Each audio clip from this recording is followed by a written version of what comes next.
Naomi Carter kept count, not because she enjoyed the pain of rejection, but because she needed to remember. Each no was fuel. Each dismissive comment was motivation. Each studio executive who looked through her rather than at her was a proof that the system needed disrupting. Rejection number 1 came from Paramount in March 2016. Naomi had pitched The Johnsons, a family drama about 3 generations of a black family navigating success, trauma, and love in modern Atlanta. The script was tight, the characters were real, and the story was universal in the way all good family dramas are universal. "It's well written," the development executive said, "but we don't think there's a market for this type of story." Rejection number 7 from Warner Brothers. "The audience for this is too niche." Rejection number 15 from Sony. "We're looking for broader appeal."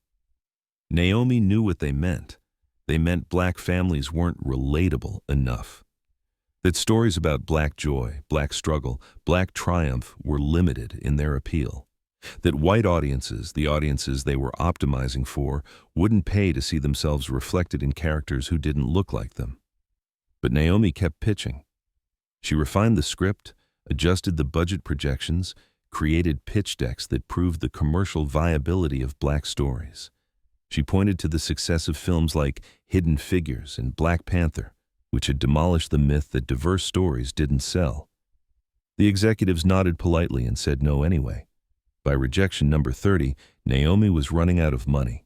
She'd been living off savings while developing the script, taking freelance editing jobs to pay rent. Her apartment in Silver Lake was small and overpriced. Her student loans from NYU Film School were suffocating. She was 32 years old and starting to wonder if she'd made a terrible mistake choosing this career. Then came meeting number 47, Apex Studios, one of the remaining major independents with a reputation for taking risks on mid-budget films.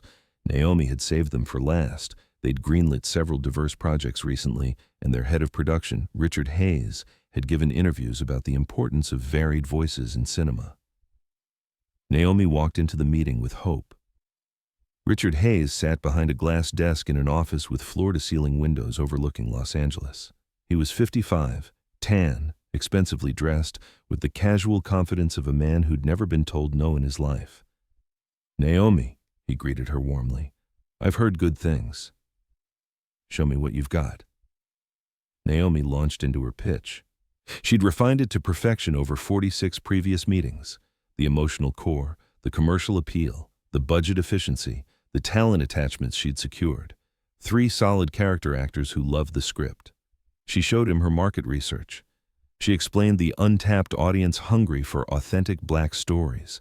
She presented a budget of $8 million, modest by industry standards, but enough to make something special. Richard listened, nodding occasionally. When she finished, he leaned back in his chair. "It's a good pitch," he said. "You're clearly talented. The script is solid." Naomi felt hope flare. Finally, someone who understood. "But," Richard continued, and that single word killed the hope instantly, "I'm going to be honest with you in a way others probably haven't been." He stood, walked to the window, looked out at the city like he was about to deliver profound wisdom. Stories like this, black family dramas, cultural specificity, the Atlanta setting, the authentic dialect, they don't sell. Not at a level that justifies studio investment. Black Panther made $1.3 billion. Black Panther is Marvel. It's superheroes. It's fantasy. That's different from what you're proposing. Richard turned back to her. "You're asking us to invest $8 million in a drama about real black people living real lives, and the data shows that white audiences, who make up the majority of moviegoers, don't show up for those stories in sufficient numbers." Hidden Figures made $230 million. An outlier. A feel-good historical drama that made white audiences feel good about not being racist. That's a very specific formula. Richard sat back down, his expression patient, like he was teaching a student. "Look, Naomi, I respect what you're trying to do. Representation matters, I get it. But I run a business. We need butts in seats. We need 4-quadrant appeal, men, women, over 25, under 25. Your story skews too narrow." It's a universal family story, with a specifically black perspective. That limits the audience. Richard pulled up something on his computer. I ran the numbers. Best case scenario, your film makes $20 million domestic, maybe $5 million international. Black American stories don't travel well. That's $25 million total. With marketing costs, we'd need $50 million just to break even. The math doesn't work. Naomi felt something cold settle in her chest. You're saying black stories inherently can't be profitable. I'm saying the market has spoken. Films like yours, authentic, culturally specific, unapologetically black, they play at festivals, they get critical praise, but they don't make money. That's just reality. So what should I do? Write white characters, set it in suburban Connecticut, make it relatable to people who've never experienced anything like my characters' lives? Richard shrugged. If you want studio backing, you need to think about commercial viability. Write something broader, maybe a thriller with a diverse cast but universal themes, something where race isn't the focus. Race isn't the focus of my script. Family is, love is, trauma and healing are, but it's all filtered through a black lens. That's the problem. Richard's patience was clearly wearing thin. Look, I've given you more time than most people get. I'm trying to help you understand how this industry works. Your stories about people like you, for people like you, they're not economically viable at the studio level. That's not racism, that's just business. Naomi stood. Her hands were shaking, but her voice was steady. Thank you for your honesty, Mr. Hayes. I hope you don't take this personally. You have talent. Maybe consider TV? Streaming services are more open to niche content. Or festivals. That's where stories like yours tend to land. Naomi left Apex Studios, walked to her car, and sat in the parking structure for 20 minutes, trying not to cry. 47 pitches. 47 variations of "your story doesn't matter enough." 47 executives explaining why audiences who looked like her weren't worth investing in. She drove home, made tea, and opened her laptop. The script for The Johnsons was still there. 158 pages of her heart, her family's stories, her truth. Richard Hayes had said it wasn't economically viable, that it couldn't find an audience, that it was too niche to succeed. Richard Hayes was wrong. Naomi knew it in her bones. The audience existed. They were starving for stories like this. Hollywood just refused to serve them. If the gatekeepers wouldn't open the door, Naomi would build her own door. She researched independent film financing, crowdfunding platforms, distribution strategies, success stories like Moonlight, $65 million on a $1.5 million budget, and Sorry to Bother You, $18 million on a $3.2 million budget. The model was clear. Make the film independently. Build buzz at festivals. Secure distribution. Prove the audience exists. 2 weeks later, Naomi launched a Kickstarter campaign. Help us tell a story Hollywood won't. She was transparent about the rejections, about being told black family stories didn't sell, about the gatekeepers who claimed the audience didn't exist. They're wrong, she wrote in the campaign description. You exist. You want to see yourself on screen. You want authentic stories told with love and truth. Help me prove that Hollywood's data is incomplete. Help me show them that when you actually make these stories, people show up. The goal was $2 million, enough to make the film on a micro budget, pay a small crew fairly, and handle basic post-production. In the first 24 hours, they raised $100,000. In the first week, $500,000. News outlets picked up the story. Filmmaker rejected 47 times crowdfunds after being told black stories don't sell. The campaign went viral. Black audiences, tired of Hollywood's excuses, pledged. Film lovers who wanted to see more diversity supported. Industry professionals who'd faced similar gatekeeping donated. 30 days later, the Kickstarter closed at $2.3 million from 47,000 backers. Naomi cried when she saw the final number, not from joy, though there was joy, but from vindication.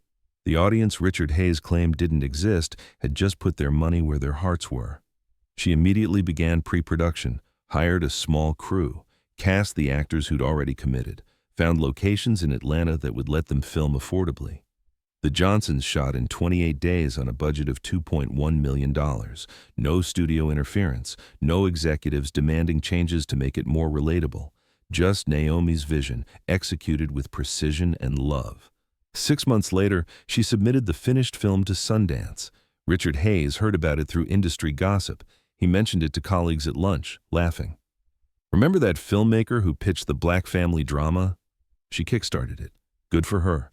It'll play Sundance, get nice reviews, maybe sell to Netflix for $500,000. That's the ceiling for these projects." He had no idea he was wrong about everything.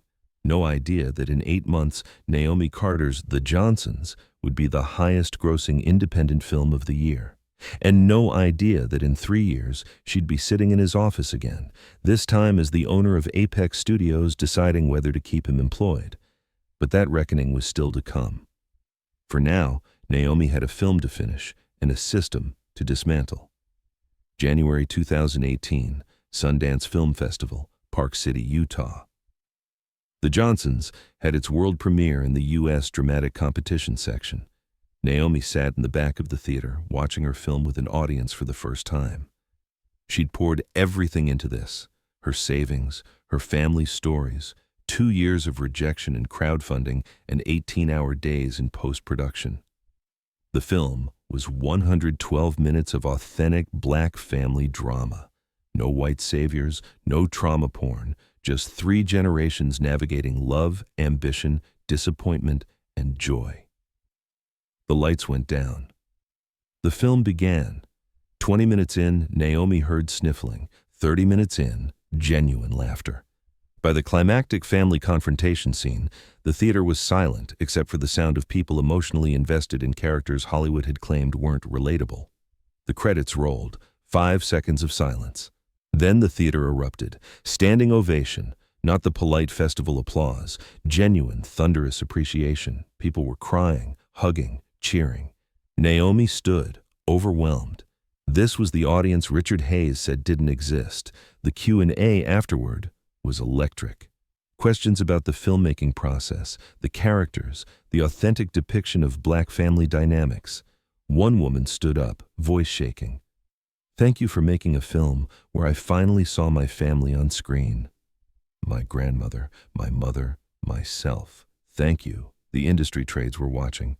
By that night, Variety had posted, "Sundance breakout, the Johnsons earned standing ovation and distribution buzz." By the next morning, every major distributor wanted a meeting. Focus Features, A24, Neon, Searchlight. They all made offers. The bidding war was fierce. These were the same companies whose parent studios had rejected Naomi's pitch, now desperate to distribute the film they'd claimed had no audience. Naomi chose Searchlight. They offered $6 million for domestic rights, plus a commitment to a wide theatrical release, 2,000-plus screens, proper marketing budget, Oscar campaign. The deal made headlines. Crowd-funded film The Johnsons sells for $6 million in Sundance bidding war. Richard Hayes read the article over coffee in his Malibu home. He felt a flicker of annoyance. The film he'd dismissed was getting attention, but he still believed the real test was box office. Festival buzz didn't equal mainstream success. "It'll do $10 to $15 million domestic," he told his colleagues. "Good for an indie, but it proves my point. These stories work in limited release but can't break out wide." He was wrong. Catastrophically wrong. The Johnsons opened in August 2018 on 2,200 screens. Searchlight's marketing campaign was brilliant. They leaned into the David versus Goliath story, highlighting that this was a film Hollywood rejected 47 times, now made by and for the audience those executives claimed didn't exist. The trailer went viral. Black Twitter championed it. Word of mouth was explosive. The Thursday night previews grossed $3.2 million, massive for an independent drama. Opening weekend, $42 million domestic. Industry analysts were shocked. This wasn't supposed to happen. Mid-budget dramas about Black families didn't open to $42 million. But The Johnsons wasn't just a film. It was a movement. People saw it multiple times, brought their families, posted about it on social media. Week 2, $38 million, only a 10% drop, unheard of for a drama. Week 3, $35 million. The film was leggy, playing in theaters for months while audiences kept showing up. By September, the Johnsons had crossed $200 million domestic. International release brought another $150 million. Then, streaming and home video added $100 million more. Final worldwide gross, $487 million, on a $2.1 million budget. It was the highest-grossing independent film of 2018, one of the most profitable films of any kind, with a return on investment over 23,000%. The film that Richard Hayes said couldn't make money had made $500 million. Award season brought more validation, Golden Globe nominations for Best Picture, Best Director, SAG Ensemble nomination, and then the Oscar nominations. Best Picture, Best Director, Naomi Carter. Best Original Screenplay, Best Actress, Best Supporting Actor. Naomi attended the Oscars in a custom gown, walking the red carpet as a first-time filmmaker nominated for the industry's highest honors. Every interview asked the same question. You were rejected 47 times. What does this nomination mean? It means the gatekeepers were wrong, Naomi answered. Not just about my film, but about audiences. They kept telling me people wouldn't show up for authentic black stories. $500 million later, I think we can retire that myth. The film didn't win Best Picture, an Academy still learning to recognize black excellence. But Naomi won Best Original Screenplay. Standing on that stage, holding an Oscar, she thought about every executive who'd dismissed her pitch. To everyone who was told their story doesn't matter, their perspective isn't universal, their voice isn't marketable. This is for you, she said in her acceptance speech. The audience exists. They're hungry. And when you actually give them authentic stories told with love and truth, they show up. Hollywood, are you paying attention? Hollywood was paying attention. Suddenly, every studio wanted the next Johnsons. Development executives who'd passed on Naomi's pitch were now looking for similar projects. The same people who'd claimed black family dramas weren't viable were now desperately trying to replicate her success. But they still didn't understand. They thought it was about copying a formula rather than trusting diverse voices with resources and creative freedom. Naomi, meanwhile, was building an empire. She founded Carter Productions, an independent studio focused on authentic, diverse storytelling. She greenlit 5 films in 2 years, all with budgets under $10 million, all with diverse casts and crews, all profitable. By 2021, Carter Productions had released 8 films with a combined box office of $900 million. Naomi became one of the most successful producers in Hollywood, proving over and over that the audience Richard Hayes claimed didn't exist was actually massive and underserved. Then Apex Studios started struggling. Richard Hayes had made a series of bad bets, expensive tentpoles that flopped, generic franchises that audiences rejected. The studio that had once been a prestigious independent was now bleeding money, losing market share, desperate for hits. In March 2022, Apex's parent company announced they were selling the studio. Too much debt, too many failures, too little vision. The asking price was $850 million, steep for a struggling studio, but the library had value and the infrastructure was solid. Several buyers emerged: a Chinese conglomerate, a streaming service looking to vertically integrate, a private equity firm known for asset stripping, and Carter Productions, backed by Naomi's profits and a consortium of diverse investors who believed in her vision. Naomi's offer was $800 million, $50 million below asking, but with commitments to maintain jobs, preserve the library, and invest in diverse storytelling. The parent company chose her offer. In May 2022, Naomi Carter became owner of Apex Studios. The same studio that had rejected her pitch in 2016, told her black stories didn't sell, claimed her audience didn't exist. The press release was professional. Naomi talked about her vision for inclusive storytelling and honoring Apex's legacy. She didn't mention Richard Hayes specifically. She didn't need to. Because Richard Hayes was still employed at Apex as head of production, and in 2 weeks he'd be meeting with the new owner, the filmmaker he'd dismissed 6 years earlier. The woman he'd told her stories weren't economically viable was now his boss, and she was about to teach him exactly what happened when you underestimate someone because you can't imagine an audience that doesn't look like you. The acquisition made national news. Every article mentioned Naomi's rejection by Apex in 2016 and her return as owner in 2022. Forbes ran a piece, From 47 Rejections to Studio Owner, Naomi Carter's Hollywood Revolution. Industry insiders wondered what would happen to Richard Hayes. Some assumed he'd resign before facing the humiliation of reporting to the woman he'd dismissed. Others thought Naomi would fire him immediately in an act of poetic justice. Naomi did neither. Instead, she scheduled a meeting. The same glass-walled office where Richard had told her black stories didn't sell, except now it was her office, her studio, her rules. Richard arrived 15 minutes early, visibly nervous. His tan looked forced. His expensive suit couldn't hide his discomfort. For the first time in his career, he was walking into a meeting where he wasn't the most powerful person in the room. Naomi kept him waiting 20 minutes. Not out of cruelty, but because she was in a production meeting discussing the budget for Carter Productions' next slate. When she finally called him in, she didn't stand or offer pleasantries. "Mr. Hayes, have a seat." Richard sat in the same chair where Naomi had sat 6 years ago, pitching The Johnsons and being told it wasn't economically viable. "I've been reviewing Apex's production slate and financials," Naomi began. "The numbers are worse than I thought. 5 expensive flops in 3 years, market share declining, critical reputation damaged.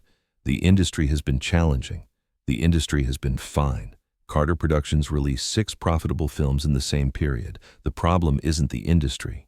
It's the choices being made here." Richard shifted uncomfortably. "What are you planning to do?"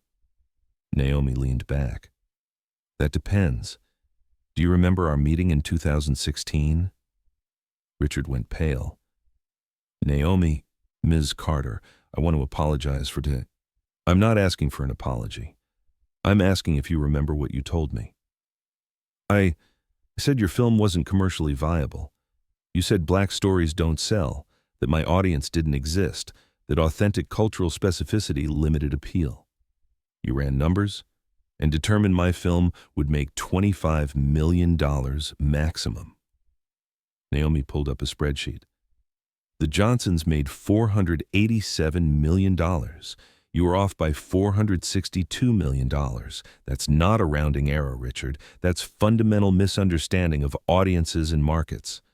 I was wrong. You were wrong about everything, and you've been making wrong decisions for years because you're operating on the same flawed assumptions. That's why Apex is failing." Richard swallowed hard. "Are you firing me?" Naomi studied him for a long moment. She could fire him. It would feel good. It would be just. But it wouldn't teach him anything. "No," she said finally. "I'm giving you a choice." Richard Hayes sat in Naomi Carter's office, the office that used to be his, waiting to hear his fate. "You have 2 choices," Naomi said. "Option 1, resign today. I'll give you 6 months severance and a neutral reference. You leave quietly and we both move on." Richard's shoulders sagged with relief. He'd expected immediate termination with cause. This was generous. "Option 2, Naomi continued, "you stay. But not as head of production." Richard looked up sharply. "What do you mean?" "You'll move to a development role, junior level. You'll read scripts, write coverage, attend pitch meetings. But you won't make green light decisions. You'll report to my new head of production, a 29-year-old black woman named Jordan Ellis, who you rejected for a coordinator position 3 years ago because you said she lacked industry experience." Richard's face went red. "You want me to take a junior position reporting to someone you dismissed?" "Yes, at 1/3 your current salary. That's humiliating." "It's educational," Naomi corrected. "You've spent 30 years in this industry making decisions based on flawed assumptions about audiences. You've rejected countless talented filmmakers because their stories didn't match your narrow definition of viable. You've left billions of dollars on the table because you couldn't imagine moviegoers who don't look like you." She leaned forward. "I'm offering you a chance to unlearn that, to actually listen to diverse voices instead of dismissing them, to understand why you were so catastrophically wrong about my film and so many others. And if I refuse, if I take the severance, then you leave with your assumptions intact, You'll probably get hired somewhere else, make the same mistakes, and continue to be part of the problem. Naomi shrugged. Or you can stay here, do the work of actually changing, and maybe become part of the solution.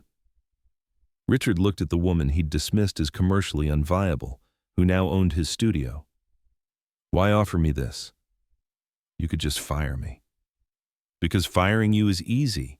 Teaching you is harder, but more valuable. Hollywood is full of Richard Hayes, executives who think they know what audiences want, but actually just know what they personally want. If I can change one of them, that matters. Richard thought about it. About his reputation if he took a junior role. About the industry gossip. About reporting to someone he'd once rejected. But he also thought about his bank account. About the job market for 58-year-old executives with a track record of expensive failures. About the fact that no one else was offering him anything. The junior development role, he said quietly. I'll take it. You're sure? Because the moment you fall back into old patterns, dismissing diverse voices, claiming authentic stories are too niche, running numbers that assume only white audiences matter, you're done. No second chances. I understand. 3 months later, Richard Hayes sat in a pitch meeting, one of 5 people listening to a Latina filmmaker present an immigration story. The old Richard would have dismissed it immediately. Too specific, too cultural, won't play in Middle America. But the new Richard, the humbled Richard, the Richard who'd watched his former junior employee Jordan Ellis greenlight 3 profitable diverse films in her first quarter, kept his mouth shut and listened. The filmmaker was brilliant, the script was tight, the budget was reasonable. And Jordan, now his boss, asked the right questions about target audience, marketing strategy, festival potential. After the meeting, Jordan turned to Richard. What did you think? Richard chose his words carefully. 6 months ago, I would have passed, said the audience was too narrow. But I've been reading the data you shared. How Coco made $800 million.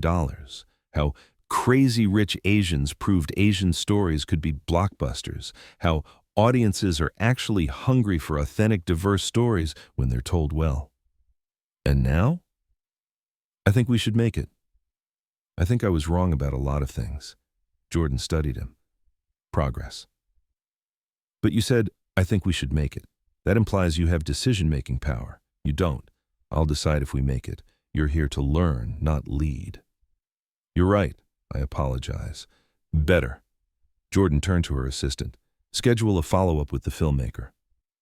I want to discuss casting and director options. Richard watched Jordan work. Efficient, decisive, trusting her instincts in a way he'd never trusted filmmakers who didn't come from the traditional Hollywood pipeline. She was building a slate of diverse stories with commercial potential, and early tracking suggested they'd all be profitable. Everything Richard had believed about viable audiences was being proven wrong, again and again. 6 months into Naomi's ownership, Apex Studios released its first film under new leadership, Maternal Instinct, a thriller about a black single mother protecting her family. Budget, $12 million. Box office, $95 million. 3 months later, Queens, a comedy about Nigerian immigrants in Houston. Budget, $8 million. Box office, $78 million. The pattern continued. Authentic, diverse stories, modest budgets, strong returns. Apex went from struggling to profitable in 18 months. Naomi appeared on magazine covers, gave interviews about her vision for inclusive Hollywood, and became the most prominent voice for diverse storytelling in the industry. 1 year after the acquisition, Naomi called an all-hands meeting. 200 Apex employees gathered in the studio's largest screening room. When I bought this studio, many of you were worried about job security and direction, Naomi began. I want to thank you for trusting the vision, for embracing change, for understanding that diverse storytelling isn't just morally right, it's financially smart. She pulled up a slide showing Apex's financial performance. Revenue up 40%, 4 profitable releases, 3 more in production, market share growing. We've proven what I knew 6 years ago when I was rejected 47 times. The audience exists. They're massive. They're loyal. And when you give them authentic stories, they show up with their wallets. Applause, real enthusiasm from a workforce that had watched the studio transform from struggling to thriving. But this isn't just about money, Naomi continued. It's about changing what's possible. Every filmmaker who was told their story was too niche is watching what we're doing here. Every audience member who never saw themselves on screen is noticing. We're not just making profitable films. We're proving that Hollywood's gatekeeping was never about economics. It was about imagination failure. After the meeting, Richard approached Naomi. They'd barely spoken since their initial conversation. He'd been focused on learning. She'd been focused on running the studio. "I wanted to thank you," Richard said, "for not firing me, for giving me the chance to unlearn." Naomi nodded. "Have you?" "I'm trying. It's harder than I thought. 30 years of assumptions don't disappear overnight, but I'm reading scripts differently now, listening to voices I used to dismiss, questioning my instincts instead of trusting them blindly." "Good. That's growth. Can I ask you something? When I rejected the Johnsons, did you know it would be this successful?" Naomi smiled. "I knew the story mattered. I knew the audience existed. I didn't know it would make $487 million. That surprised even me. But I knew you were wrong when you said it wasn't viable. I just couldn't prove it until I made the film myself. I cost you years of your career, made you raise money on Kickstarter, forced you to fight for every opportunity." "You cost yourself more," Naomi interrupted. "If you'd greenlit my film, Apex would have produced the highest-grossing indie of 2018. You'd still be head of production. Instead, your inability to imagine audiences that don't look like you cost you your position, your salary, and your reputation." Richard absorbed that. "What happens now? To me, I mean." "That depends on you. Keep learning, keep growing, and maybe in a few years you can move back into a senior role. Not here. I think Jordan is doing too well to replace, but somewhere you can use what you've learned to actually make better decisions. And if I don't learn, then you stay a junior development executive for the rest of your career, or you quit and retire. Either way, you won't be in a position to reject the next Naomi Carter." 2 years after buying Apex Studios, Naomi sat for an interview with The Hollywood Reporter.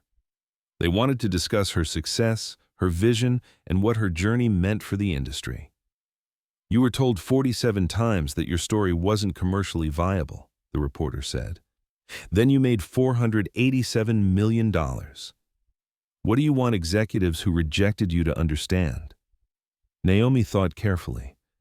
"I want them to understand that when they say audiences won't show up for this story, what they really mean is, I can't imagine audiences who don't look like me. Their failure of imagination isn't market data, it's personal limitation." Do you think the industry has learned that lesson? Some have, many haven't. I still hear filmmakers being told their stories are too specific or too niche. But now at least we have proof that those claims are wrong. Every time a diverse film succeeds, it becomes harder to use the old excuses. What about Richard Hayes? He famously rejected you and now works for you. How has that been? Complicated, but instructive for both of us. He's had to confront his assumptions. I've had to decide whether changing one person matters when the system is so broken. I think it does. Every executive who learns to trust diverse voices instead of dismissing them makes Hollywood slightly better. And what would you say to filmmakers facing the rejections you faced? Naomi smiled. Document everything. Every rejection, every dismissive comment, every time someone tells you your audience doesn't exist. Then prove them wrong so thoroughly they can't ignore it. Make your film anyway. Crowdfund it, self-finance it, max out credit cards if you have to. Because the gatekeepers are wrong. The audience is there. And when you succeed, don't just take the money and disappear. Buy the studio. Change the system. Make sure the next filmmaker doesn't face the same obstacles. That's what you did. That's what I did. I could have taken the $487 million, made more films elsewhere, been satisfied with my success. But that wouldn't change anything structurally. Buying Apex meant I could actually transform how one studio operates, hire diverse executives, Greenlight stories Hollywood usually rejects prove over and over that inclusive storytelling is profitable storytelling. The interview ended. Naomi returned to Apex, where Jordan was waiting with 5 new pitches from first-time filmmakers: a Somali refugee story, a trans coming-of-age drama, a Native American thriller, an Iranian-American comedy, and a disability-focused romance. 5 stories Hollywood would typically reject as too niche. 5 stories Apex Studios would seriously consider because Naomi Carter had proven that diverse audiences were massive, loyal, and profitable when you actually served them. Richard Hayes sat in the pitch meetings, taking notes, learning to see the potential instead of the limitations. He'd spent 30 years as a gatekeeper, rejecting stories that didn't match his narrow vision. Now he was learning what he should have known all along. The gate was never meant to keep people out. It was meant to let everyone in. And the woman he'd dismissed as commercially unviable was teaching him that lesson one script at a time.